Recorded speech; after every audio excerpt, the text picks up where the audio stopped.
The infinite scroll, a glowing rectangle that never ends.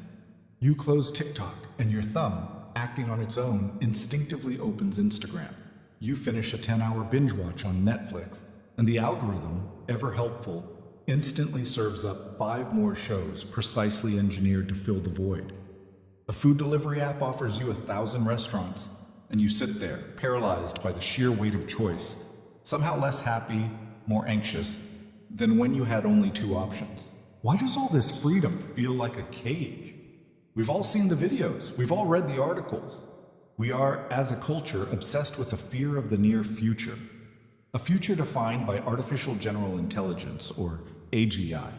A future where all human labor becomes obsolete. We picture a world of universal basic income, a UBI-funded utopia hell, where humanity is wealthy, safe, healthy, and utterly, profoundly useless. We fear a world where we have nothing to do, a permanent, meaningless retirement, dying of boredom in a paradise built by machines. It is a terrifying thought. But what if I told you that future is not decades away? What if I told you the prison isn't being built? We are already inside it. What if the hell of comfort is not a speculative risk of AGI, but the defining lived-in condition of the modern, developed world? This video is not about a future AGI. It's about the present we have built. We have successfully solved the problems of survival, but in doing so, we have accidentally eliminated the very things we need to live. We are not waiting for AGI to make us obsolete. We are already living in a world of digital pacifiers, simulated bullshit jobs, and an epidemic of existential anxiety. We are the first generation of the useless class, not economically, but existentially. And the question is no longer how we will cope with this, but how we are already failing to. To understand how we got here, we need to understand the human machine. For 99.9% of human history, life was defined by one thing: struggle, real, tangible, immediate struggle. The struggle to find food, the struggle to build shelter, the struggle to defend the tribe from a predator, the struggle to survive a harsh winter. Our brains are not designed for happiness, they are designed for survival. They're reward systems, finely tuned by millennia of evolution to release dopamine, serotonin, and endorphins when we overcome real physical hardship. This mechanism is the struggle switch. When you hunted the mammoth, your brain rewarded you. When you completed the harvest, your brain rewarded you. When you protected your family, your brain rewarded you. The reward was not just the food or the safety. It was the feeling of purpose that came from the effort. Meaning was a byproduct of survival. What happens to the human psyche when this struggle switch is permanently turned off? What happens when survival is a given? When food is a button press away? When physical danger is so rare it's a statistical anomaly? When our environment is so comfortable, so sterile, that there is nothing left to overcome? The machine breaks. The reward system short circuits. We are left with a constant low-level ache. An engine built for a race, now idling and overheating. This is the anxiety, the depression, the pervasive sense of, is this all there is, that defines our age. The second symptom of this prison is the paradox of infinite choice. Psychologist Barry Schwartz laid this out perfectly. When you have a few options, you feel in control. When you have infinite options, you feel paralyzed. We see this in our relationships. On Tinder, Hinge, or Bumble, there's always a better match just one swipe away. Why commit to this person when a potentially more perfect person is in the queue?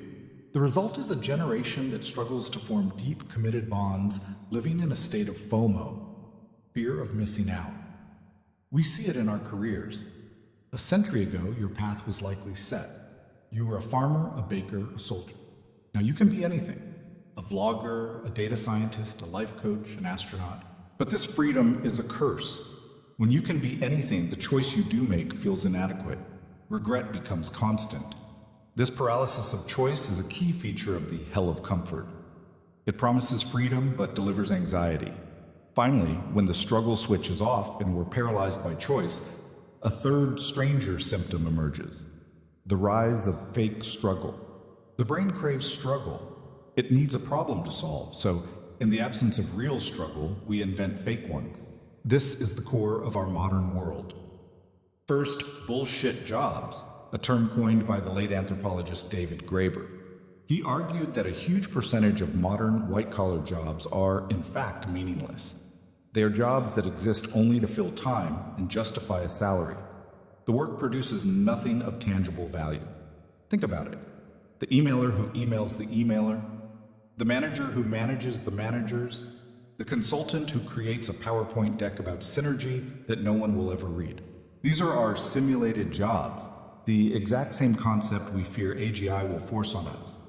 We're already in the simulation. We are pretending to work, pretending to be useful, because it's less terrifying than admitting our work has no real purpose.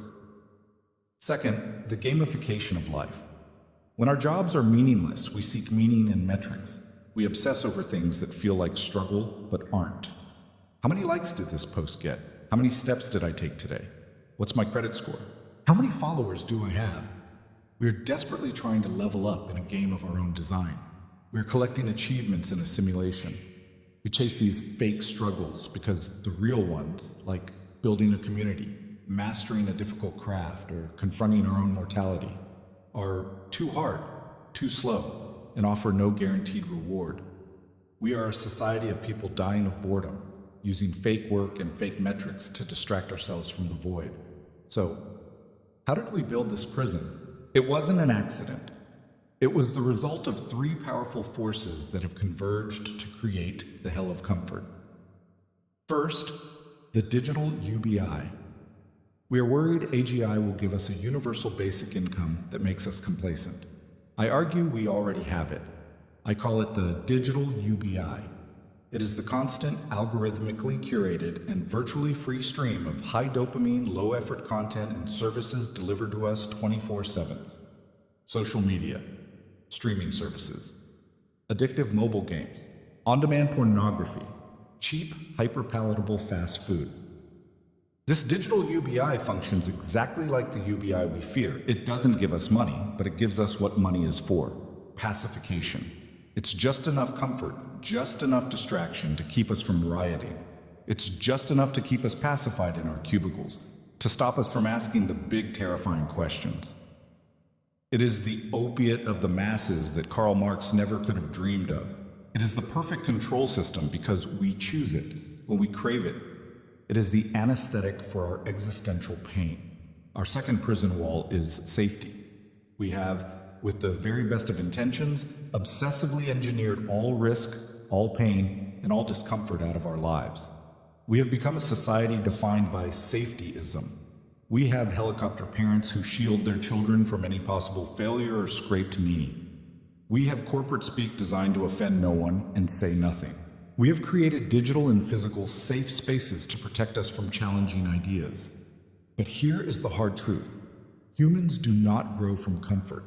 We grow from post-traumatic growth. We are forged in the fires of adversity. A muscle that is never stressed atrophies. A bone that bears no weight becomes brittle. By eliminating all risk, we have eliminated all possibility of genuine transformation. By protecting ourselves from all pain, we have numbed ourselves to all genuine feeling. We have become fragile, overprotected, and terrified of the very experiences that build a strong soul. And finally, we built this prison by dismantling our own tribes. The third wall is hyper-individualism.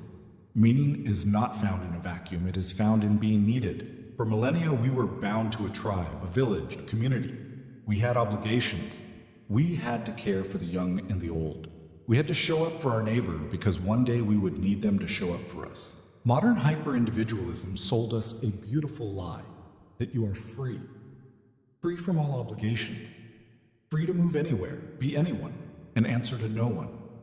Your only duty is to find yourself and live your truth. But in freeing us from obligation, we freed ourselves from the vital sense of belonging and purpose that those obligations provide.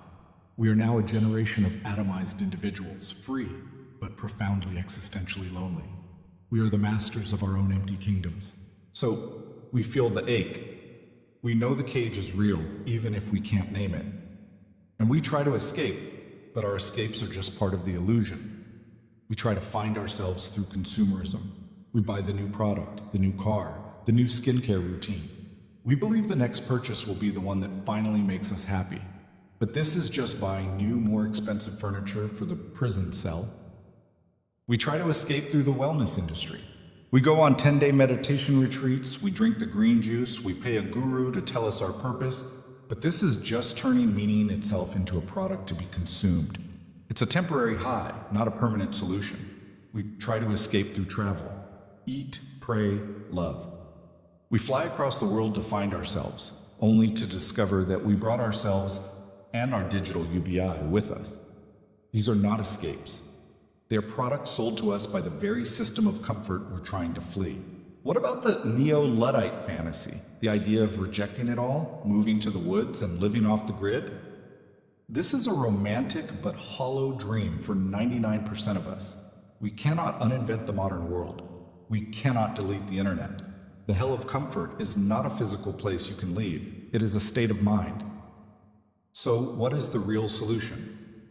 If the prison is made of comfort, distraction, and safety, the escape cannot be more comfort, distraction, and safety. The only way out is not to run from the system, but to build your own system within it. The only way out is to choose friction. This isn't about self-harm. It is not about living a miserable life. It is about purposeful effort. It is about deliberately reintroducing the meaningful struggle that the modern world has so carefully eliminated. It is choosing to create instead of consume. It is choosing to write the book, not just watch the Netflix show. It is choosing to learn the instrument, not just stream the playlist. It is choosing to build the difficult business, not just apply for the bullshit job. It is choosing commitment over options. It is choosing the deep, difficult, committed relationship and all its inherent struggles over the shallow, disposable connection. It is choosing to raise a family or build a community or mentor one person instead of chasing the approval of a million strangers online. It is choosing to engage with the real physical world, to put your phone down and go for a walk in nature, to have a conversation with a stranger face to face, to build something with your hands. The final question is not, what will we do when AGI arrives? The question is, what are you doing right now? The hell of comfort is here. The digital UBI is in your pocket. The simulated jobs are on LinkedIn. The meaning crisis is in your heart. The struggle isn't against a future machine. The struggle is against the hell of comfort in your own mind. The choice is not to wait for purpose. The choice is to build it every single day.